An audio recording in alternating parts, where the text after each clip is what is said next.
네, 안녕하세요. 일요일 잘 쉬시고 계시죠? 아주 굉장히 뭐, 저랑 같이 공부하시는 분들에게 아주 굉장히 도움이 될 만한 어떤 재료를 하나 갖고 왔습니다. 파이 가격을 보다 보니까 제가 지금 보다 보니까 뭐 212원까지 갔다가 206원까지 왔는데 이분이 굉장히 짧지만 아주 정확한 글을 그려주셨어요. 그래서 야, 이런 자세는 저랑 같이 공부하시는 분들이 가지고 계셔야 되겠다. 지금 이제 뭐 노드 업그레이드 하는 중이죠. 23, 24, 25 뭐 이렇게 업그레이드 하는 중이고 그래서 뭐 14센트로 향해서 뭐 9%가 올랐었나 보죠. 예.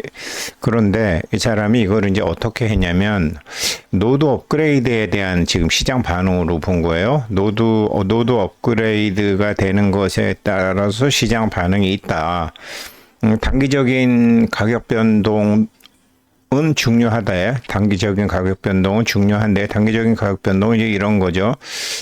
단기적인 가격 변동도 중요한데, 장기적인 가치는 지금 어떻게 이제 채택이 되느냐, 활동, 그 다음에 일관된 네트워크의 진전에 의해서 형성이 될 것이다. 이렇게 썼는데, 핵심적인 내용이 뭐냐면 이제 이런 걸 보게 되면 단기적인 투자자들의 이제 조급함이 느껴지는 거죠. 차트에서는 단기적인 투자자들의 조급함이 느껴지는데, 그러니까 이런 거예요. 지금 이제 1시간짜리 차트를 제가 한번 봤어요. 저 친구 글을 읽고 그래서 추세선을 그려 보니까 6월 5일부터 추세선이 그려지기는 해요. 이렇게 해서 이제 바닥이 올라가고 있고 또 이렇게 해서 이제 꼭지점도 높아지고 있는데 어찌 됐건 여기보다는 여기가 좁아지고 있으니까 어딘가로 수렴이 되는 거죠. 수렴이 된다면 위로 올라갈지 뭐 밑으로 내려갈지는 지켜봐야 되지만 지금 이 친구 하는 얘기는 단기 투자자들의 조급함이 느껴지죠. 그러니까 지금 시장 참여자들이 방향이 이제 곧 결정이 될 거라고 생각하고 눈치를 보고 있는 거죠. 이렇게 매매하는 사람들이. 뭐 그러면서 자기들도 모르게 시장 에너지가 응축이 됩니다. 돈 에너지가 응축이 되는 거죠.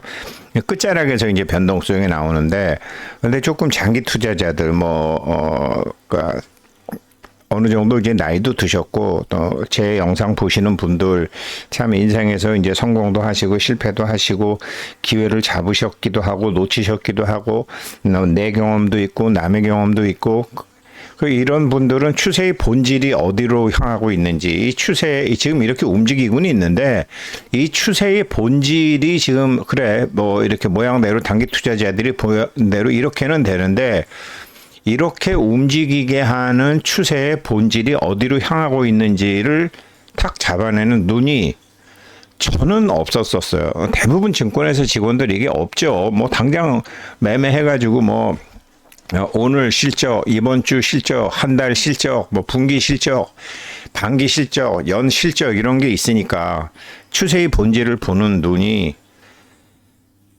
전 증권회사 애들처럼 퇴화가 될 수밖에 없죠. 인간이 그 눈, 귀, 코, 혀 이런 것 중에 제일 퇴화가 된 게 코잖아요. 코. 뇌를 쓰면서 뭐 코가 숨 쉬는 거 빼놓고는 사실은 코가 뇌랑 직각적으로 연결돼 있기 때문에 모든 정보를 잡는데 코가 최고라고 하는데 인간은 그게 아주 안 써버리니까 퇴화가 됐죠. 증권회사 애들은 추세의 본질을 보는 눈보다는 단기적인 그 조급함 이런 게 돼서 제가 이제 그런 걸 잡으려고 명상도 하고 참선도 하고 그러고 있는 중이죠.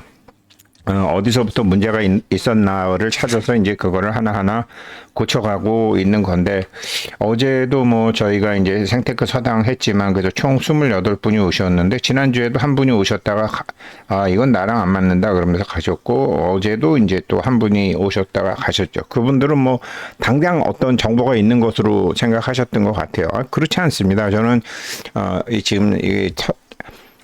지금 저는 장기적인 추세에 대한 확신은 있고, 그러니까 지금 이렇게 비리비리비리 할 때 이게 이제 10만 개를 모아서 이게 모으는 것이 일단 목표고, 그 다음에 이 추세가 움직일 때, 지금처럼 1시간짜리로 보는 게 아니라 최소한 일주 단위로 보실 때 이거 가는 거다라고 할 때 이제 그때 씻는 이런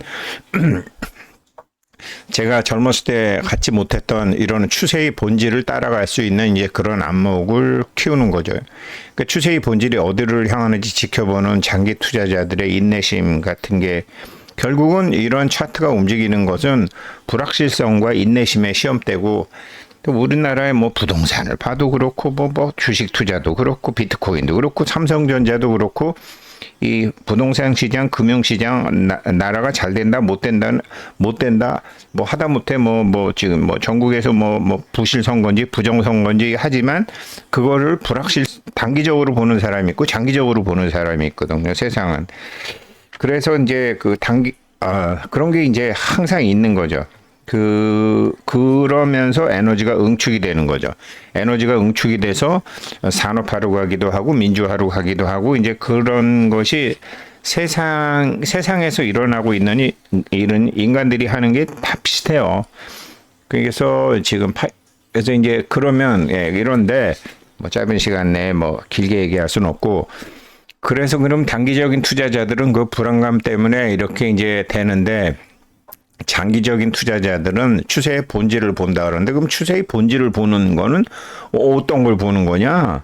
추세의 본질을 보는 거는 두 가지를 봐야 됩니다. 첫 번째는 내부적인 지표도 좀 봐야 되고 지금 파이 하시는 분들은 야 이건 무슨 암호화폐 회사가 무슨 은행 같기도 하고 국가 같기도 하고 뭐 많이 다르잖아요. 그러니까 파이 네트워크 내부를 봐야 되거든요. 내부를 보려면 지금 노드 업그레이드 이행률이 어느 정도 되는지 지금 첫 번째가 네트워크 보안, 안정성 입증 지표, 기술적 오류가 없는 진행. 근데 이 파이 코인에서 정말로 성공할 수 있는 사람은요. 이 장기적인 안목을 갖고 추세의 본질을 봐야 되는데 그런 장기적인 안목을 갖고 추세의 본질을 보면서 그리고 또 파이네트워크 내부 지표와 외부 지표를 다 보면서 일하는 사람이 니콜라스 부부예요. 그래서 제가 참 이 젊은 사람들한테 배우는 게 너무 많다. 제가 죽기 전에 다 배우면 좋지만 다 못 배우더라도 죽기 전에 내가 무엇이 잘못돼 있었다라는 거라도 알 수 있잖아요. 그러니까 노드 업그레이드 이행률 같은 거를 이제 봐야 되는 거죠. 근데 일부러 찾아볼 필요는 없어요. 요즘 뭐 유튜브로도 만들어주고 많은 분들이 알려주니까 지금 아무튼 현재 메인넷이 프로토콜 24, 25, 26 이렇게 이제 업그레이드 과정을 거치고 있고 그러면 이제 노드 운영자들이 이게 지금 노드가 네트워크가 보안과 안정성 이게 기술적인 오류가 없이 이게 업그레이드가 잘 되는지 이것도 이제 우리가 장기적인 그 추세의 본질을 보는 사람들은 이런 거를 본다라는 거죠. 그 다음에 지금 뭐 코어팀에서 얘기하고 있는 앱 스튜디오 통한 실질적인 유틸리티. 이거 파일을 경제 생활에 쓸 수 있느냐, 파일을 결제해서 뭘 할 수 있느냐. 그리고 수수료 발생하고 앱이 증가하고 지금 이게 파이 앱 스튜디오에서 벌어지고 있는 것도 보는 게 중요하죠. 그리고 이제 지금 현재 1,600만 건이 뭐 됐다라고 나온 건 그런데 KYC 통과 및 이 마이그레이션 데이터 코어팀에서 굉장히 중요하게 생각하는 이런 게 내부 지표거든요. 생태계 실질 공급량을 결정하니까 마이그레이션이 그런데 이게 이제 지금 저 같아도 이제 미확인 뭐 잔량 이런 거 못 받고 있잖아요. 이제 그런 것도 나중에 나올 때 이게 시장 유동성하고 시장 변동성에 다 큰 재료가 되니까 추세의 본질을 보는 사람들은 이런 거를 본다라는 거죠. 그러니까 이 사람 짧게 글을 썼지만 단기적인 가격 변동도 중요하고 단기적인 가치는 이렇다. 어덥션 액티비티, 뭐 콘시스턴트 네트워크 프로그레스를 봐야 된다는데 그래? 그러면 단기적인 거는 차트를 보면 되지만 장기적인 거 추세의 본질은 뭘 봐야 돼? 그래서 제가 이제 설명을 이렇게 해드리는 거예요. 내부 지표가 이게 본질적인 동력이다. 그런데 코어팀하고 일하다 보면 꼭 내부만 보는 게 아니죠. 외부도 봐야 되죠. 외부가 에너지의 방향성을 이게 에너지의 파워를 결정하는 게 네트워크 내부 지표라면 외부 지표는 에너지의 방향성이거든요.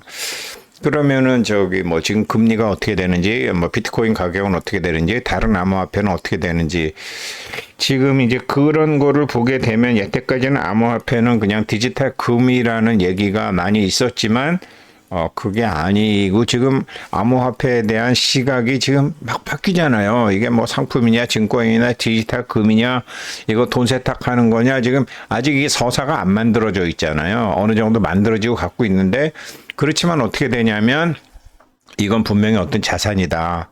근데 리스크가 있느냐 없느냐, 리스크 관리는 누가 하느냐, 정부에서 책임 부서는 어느 부서에서 하느냐, 이런 거라는 거죠. 그래서 근데 지금 현재는 암호화폐 시장은 그렇다 보니까 이제 나스닥 주가하고 이렇게 연동이 돼서 많이 움직이거든요. 그래서 어떤 이제 아직 파이코인이 굉장히 좋은 지표 중에 하나가 될 것 같은데 아직은 오픈 메인넷 상태가 아니기 때문에 그러니까 뭐 어디 전쟁이 났다든지 미국에서 금리가 바뀌었다든지 그랬을 때 이 파이 네트워크를 어떤 자산으로 그러니까 투기적인 자산으로 보느냐 안 그러면 위험 회피 자산으로 보느냐 금은 위험 회피 자산이었죠.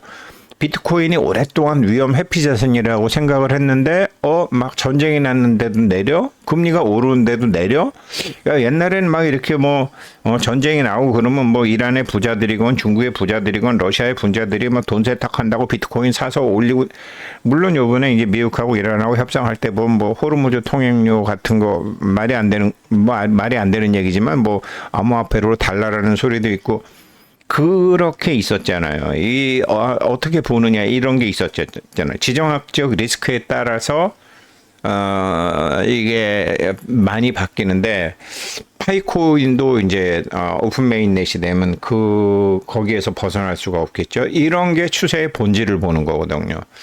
그리고 지금 지금 암호화폐가 지금 이게 회피 자산이야, 투기 자산이야, 뭐 이게 뭐야 도대체 화폐야, 증권이야. 지금 그런 이제 규제를 만들고 있잖아요.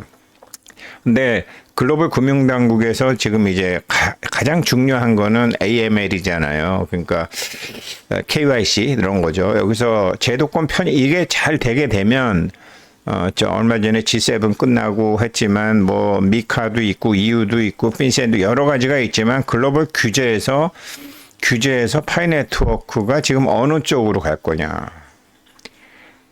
규제 방향, 주요 국가들의 규제 방향과 파이 모델의 정렬. 저는 사실 이거를 제일 중요하게 보고 아마도 코어 팀 사람들도 이거를 보는 거고, 제 영상 보시는 분들도 이런 거를 많이 생각하실 거예요.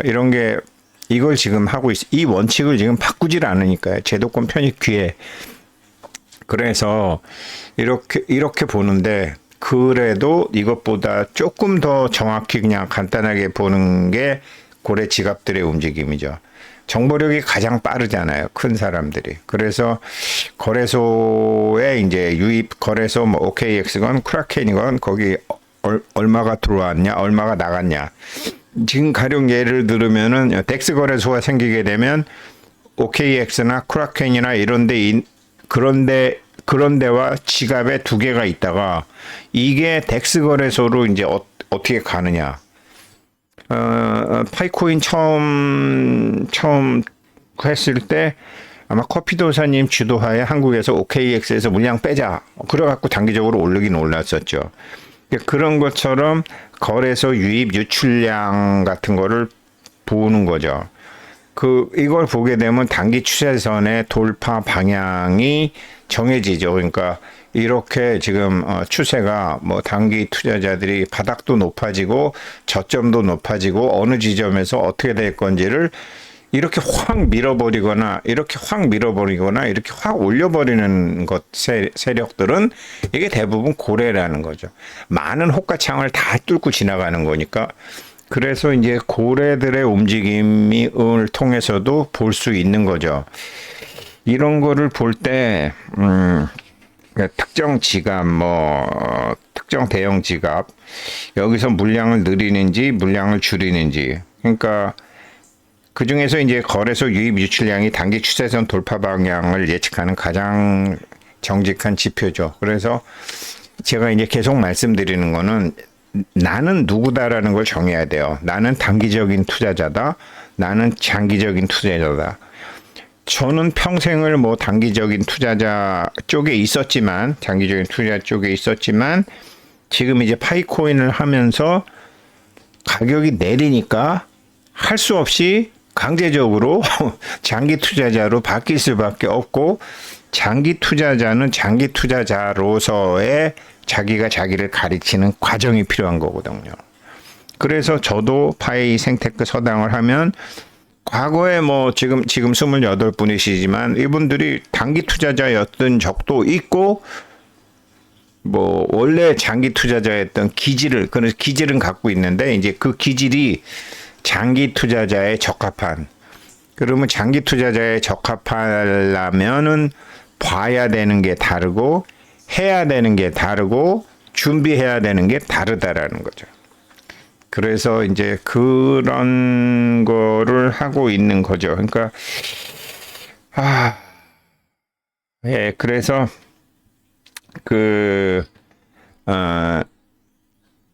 대부분 뭐 저랑 저 1시간짜리 차트 이렇게 안 봅니다.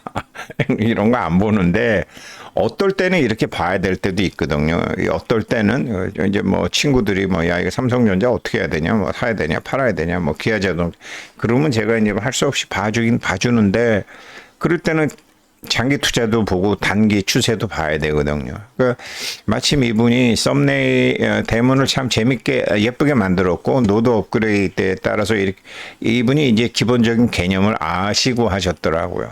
그래서 단기와 장기 이렇게 했는데 이거 그냥 읽으면 잘 모르거든요. 단기와 장기인데 그러면 자기 자신이 단기인지 장기인지 규정도 안 되고, 그러면 내가 장기 투자자라도 뭐 3일 내로 돈이 필요할 때도 있고, 내가 단기 투자자라도 뭐 가진 것 중에서 난 가진 것 중에서 뭐 한 50% 정도는 뭐 5년이고 10년이고 뭐 안 그러면 나 죽은 다음에 누가 쓰건 뭐 묻어둘 수 있는 거 있어, 이렇게 되거든요.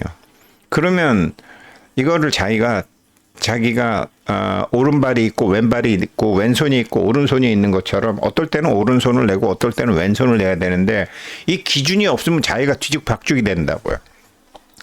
그 뒤죽박죽이 돼갖고 그럼 대부분 90% 이상 사람들이 그런 뒤죽박죽으로 살아요. 그래서 오르면 헤헤거리면서 쫓아 샀다가 망하고 내리면 시파조팔하다가 팔고서 망하고, 이렇게 머피의 법칙이 조셉 머피가 얘기하는 머피의 법칙이 작용해 버리는 거죠. 참 제 얘기를 남들 얘기처럼 하려니까 저도 참 쑥스럽지만 아무튼 그래도 죽기 전에 이런 건 바로 잡아놓고 그리고 또 인생의 마지막 길에서 큰 부자가 될 수 있는 이런 찬스들을 다 잡으신 분들하고 같이 공부하는데 잘 해야죠. 아무튼 지금은 단기적으로 에너지 응축 단계 이런 걸 보면 에너지는 응축 단계에 있다고요. 근데 이 응축이 위로 올리는 힘이 될지 밑으로 내리는 힘이 될지는 추세의 본질을 봐야 된다. 추세의 본질은 봐야 된다. 그리고 장기적이지만 가장 단기적인 추세에 볼 때는 고래의 지갑들, 거래소에서 고래의 지갑들이 어떻게 되는지 이런 거는 뭐 뉴스로도 많이 나오고 뭐 유튜브 하시는 분들도 말씀들을 많이 하시더라고요. 얼핏 보면 생각이 되는 거죠. 예, 일요일날 아주 재밌는 뉴스가 나와서 좀 자세히 아시도록 영상 만들어 드렸습니다. 감사합니다.